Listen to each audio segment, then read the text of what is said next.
sesuai apa yang kita pelajari dapat kita terima dengan baik. Berdoa dipersilakan. Berdoa cukup. Oke, hari ini di kelas 11 MP1 ada yang nggak berangkat? Ada. Kenapa? Anemia. Keterangannya apa? Sakit. Oke, ada lagi?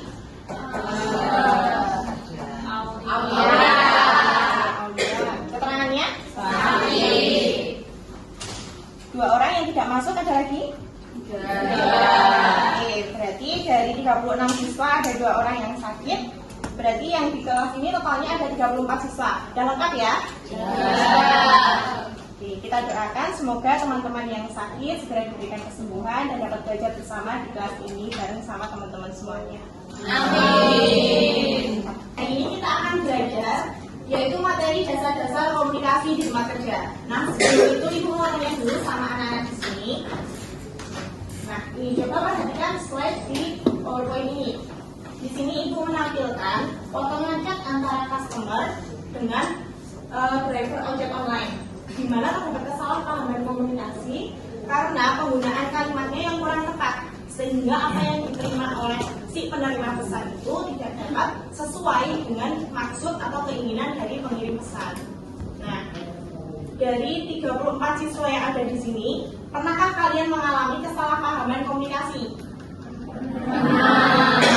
Pernah ya, karena kita sehari-hari itu sangat sering sekali melaksanakan yang namanya komunikasi. Tentunya sekali 2 kali itu juga pernah yang namanya salah paham atau mungkin kurang mengerti maksud dari pengirim pesannya. Nah, coba Ibu mau tanya di sini salah satu atau 2 orang silakan untuk menceritakan kesalahpahaman komunikasi. Siapa yang mau bersedia untuk menceritakan? Saya, Bu. Ya, Hera, silakan. Waktu itu saya pernah dapat pesan dari teman saya, tapi saya kurang memahami pesannya itu karena ada kesalahan pada baca sama typo. Oke, baik. Terima kasih, Hairani. Satu orang lagi? Ya, Silo, silakan. Saya pernah melakukan panggilan telepon dan informasinya tidak jelas karena jaringan yang buruk. Jadi suaranya kata-kata dari tidak jelas. Oke, baik. Terima kasih tadi Hairani sama Silo sudah membagikan ceritanya terkait dengan kesalahpahaman komunikasi. Nah, kenapa kesalahpahaman komunikasi itu dapat terjadi? Itu ada banyak sekali faktor yang nantinya akan kita pelajari pada materi hari ini. Nah, nanti juga kita akan belajar bersama bagaimana supaya kesalahan-kesalahan tersebut tidak terulang lagi di kedepannya. Kayak gitu. Nah, jadi apa sih pentingnya kita belajar yang namanya dasar-dasar komunikasi di tempat kerja? Pertama, karena itu tadi untuk memperlancar komunikasi. Kedua, nanti agar tidak ada kesalahpahaman selama kita berinteraksi maupun berkomunikasi dengan orang lain. Seperti itu. Tujuannya hari ini kita belajar materi tersebut. Nanti kita akan memahami mulai dari arti, pengertian dari komunikasi itu apa, kemudian tujuannya, karakteristik, lambang, sampai gimana caranya kita memperbaiki komunikasi selama kita berinteraksi dengan orang lain. Baik, pada pembelajaran hari ini nanti Ibu akan menjelaskan materi melalui media PowerPoint. Selanjutnya nanti akan kita laksanakan bersama diskusi kelompok. Nanti Ibu berikan RKPD, silakan untuk dicermati. Nanti kelompoknya kita bagi menjadi 7 kelompok. Gitu ya. Materi pertama kita mulai dari apa itu komunikasi. Sultan bisa tolong dibacakan untuk yang kalimat pertama ini. Apa itu komunikasi? Istilah komunikasi berasal dari bahasa Latin yaitu communicatio, artinya sama makna. Oke, terima kasih. Nah, jadi komunikasi itu awalnya berasal dari bahasa Latin communicatio yang artinya itu sama makna. Kemudian pengertian lain dari KBBI menjelaskan bahwa komunikasi artinya pengiriman dan penerimaan pesan atau berita antara 2 orang atau lebih sehingga pesan yang dimaksud dapat dipahami. Kemudian oleh Profesor Dr. Andes Ono Ucana diperjelas lagi atau lebih dilengkapi bahwa pengertian dari komunikasi itu adalah sebuah proses penyampaian pesan kepada orang lain untuk memberitahu atau untuk mengubah sikap, pendapat, atau perasaan baik langsung secara lisan maupun tidak langsung melalui media. Nah, jadi pengertian dari komunikasi itu tidak langsung lengkap, ada prosesnya dimana dimulai dulu dari pengertian bahasa Latin. Tadi apa bacanya? Komunikasi yang artinya sama Kemudian oleh KBBI pertama lagi bahwa yang perlu digarisbawahi itu antara 2 orang atau lebih. Kemudian oleh Profesor Onol itu nanti dilengkapi lagi bahwa bisa melalui media maupun secara lisan. Selanjutnya yaitu mengenai lambang komunikasi.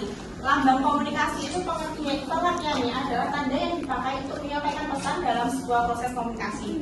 Ada banyak sekali lambang komunikasi, mulai dari lambang gerak, suara, warna, gambar, bahasa, huruf, dan angka.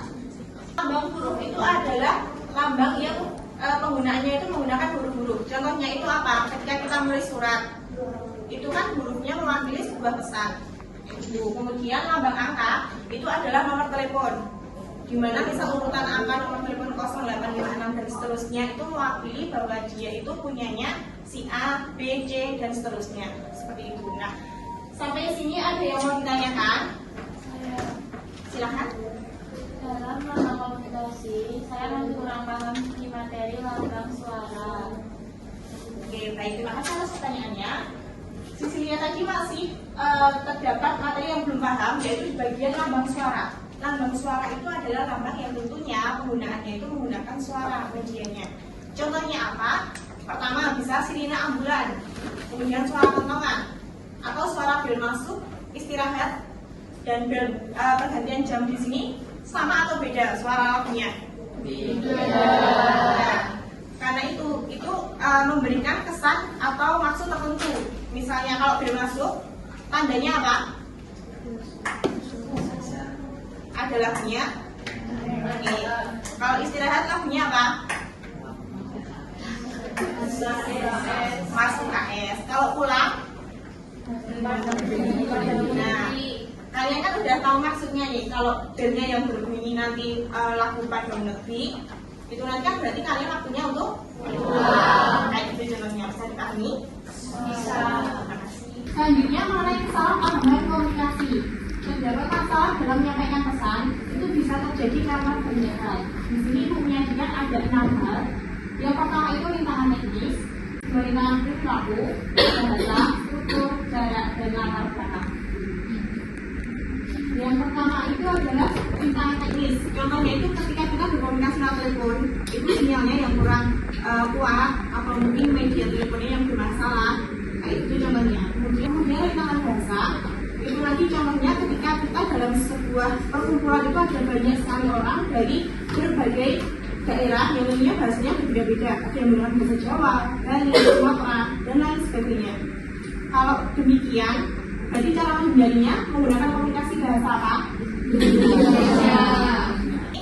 Kita lanjut untuk diskusi kelompok. Nah, nanti Ibu akan membagikan LKPD, namun sebelum itu silakan untuk nanti membentuk 7 kelompok.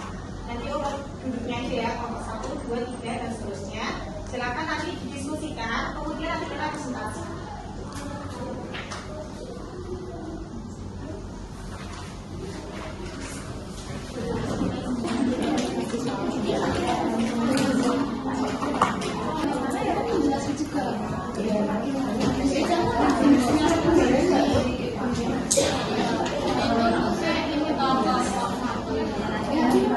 Kelompok 7 mengucapkan terima kasih atas perhatiannya. Kalau ada kurang dan lebihnya, kami mohon maaf. Assalamualaikum warahmatullahi wabarakatuh. Waalaikumsalam warahmatullahi wabarakatuh. Oke, kesimpulan pembelajaran hari ini, tadi kita sudah belajar mengenai dasar-dasar komunikasi di tempat kerja. Kalian sudah bisa memahami ya pengertiannya dari komunikasi apa aja, kemudian lambang itu ada apa aja, sampai ke gimana caranya kita bisa berkomunikasi dengan baik dan benar. Silakan sekarang Ibu mau minta untuk memberikan pesan dan pesannya. Tangan. Ini. Ya, kesan pembelajaran hari ini sangat menyenangkan, tidak membuat takut karena bulan kita mengajarkan dengan sangat baik, sehingga materi yang dijelaskan itu dapat dipahami. Terima kasih Umi. Di pembelajaran selanjutnya nanti Ibu akan adakan kuis yang dimana kalian nanti bisa kerjakan secara berkelompok. Ya, minggu depan ketemu lagi bersama Ibu di elemen komunikasi di tempat kerja. Nah, karena pembelajaran hari ini telah selesai, mari kita untuk mengakhiri pembelajaran dengan berdoa terlebih dahulu. bersikap sempurna. Berdoa, bismillah. Berdoa Ibu.